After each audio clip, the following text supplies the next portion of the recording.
Hey Math 10, Mrs. Ricks here. We're gonna get started with trigonometry, and specifically 2.1, the tangent ratio. So three different sides of a right angle triangle. It's the type of triangle we're going to use with trigonometry this year is only right angle triangles. So right angle triangles have this little square looking thing in the side that make sure that we know that it's a right angle. Right angle is 90 degrees, so a 90-degree triangle. So we have a hypotenuse. This is the side opposite the right angle in a triangle. So if we look right down here, hypotenuse is across from the right angle. It's always the longest side of a triangle. Okay, and we know it's always the longest side because the bigger the angle, the bigger the side across from it. And in a right angle triangle, the 90-degree angle is the biggest angle. So the side across from it has to be the biggest side.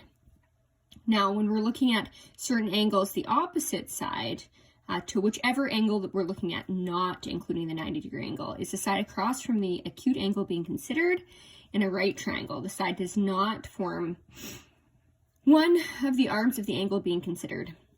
And then the adjacent side, the side that forms one of the arms of the acute angle being considered in a right triangle, but not the hypotenuse. So if that's a little confusing, we'll do some examples, hopefully, that clears that up a little bit. So label each angle and each side with upper and lowercase letters. So first of all, triangles are typically labeled with letters. And what it means by that question is that if this is angle A, big A, side little a is going to be across from it.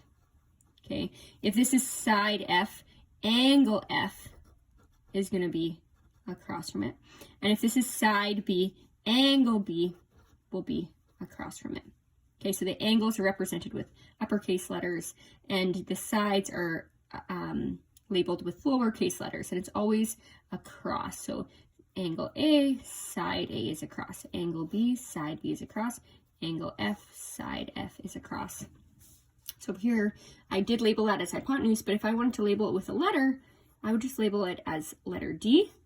If this is side H, this is angle H, uppercase H. And if this is angle E, across from E is side E. So I'll let you try that one on your own. The next one, label each side as opposite, adjacent, and hypotenuse with respect to angle A. So it depends on which angle we're looking at. So if we're looking at angle A, the hypotenuse is kind of nice. It always stays the same, okay? So hypotenuse is always across from the right angle. It's always the longest side. So that's called a hypotenuse. Now, opposite to angle A is across the triangle from it, okay? It's the side across from that angle, so that's called the opposite side. And adjacent is the one right beside it, okay, adjacent. So when we think about adjacent, if you think about sitting right beside somebody at a movie theater, that means you're adjacent to them, you're right beside them. Okay, so adjacent means right beside. That's why we have adjacent, right beside the angle that we're looking at. So it really depends on what angle we're looking at. If we're looking at this angle here, the good thing about, first of all, hypotenuse is it's always in the same spot. It's always across from the right angle. So I'm going to write hypotenuse first. And then the side opposite of angle A is across from angle A, across the entire triangle. So it's the opposite side of the angle. And the adjacent side is always right beside the angle. So we can write that there. Now I'll let you finish the last one and then later I'll post it online. So the tangent ratio, if angle A is an acute angle in a triangle, so acute means less than 90, less than 90. In a right triangle, then tan of A is equal to the length of the side opposite of A divided by the length of the side adjacent of A. So tan of A, if I'm looking for this angle, I'm going to take my opposite side and I'm going to divide it by my adjacent side. So opposite over adjacent. So let's try example 1. Determine the tangent ratio for angles. So they just want the ratio. Ratio, remember, is at one number on top of another number. Determine tan D and tan F, where the uppercase letters, remember from the page before, are our angles, okay? They're representing the angles. So uppercase letters.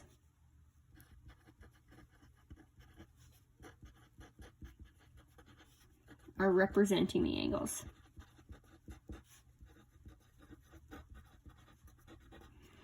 So if we're looking at tan D first, we're looking at this angle here. Now what I like to do is always label my triangle first.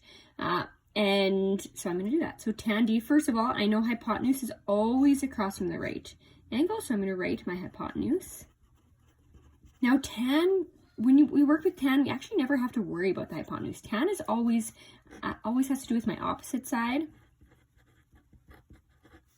over my adjacent side.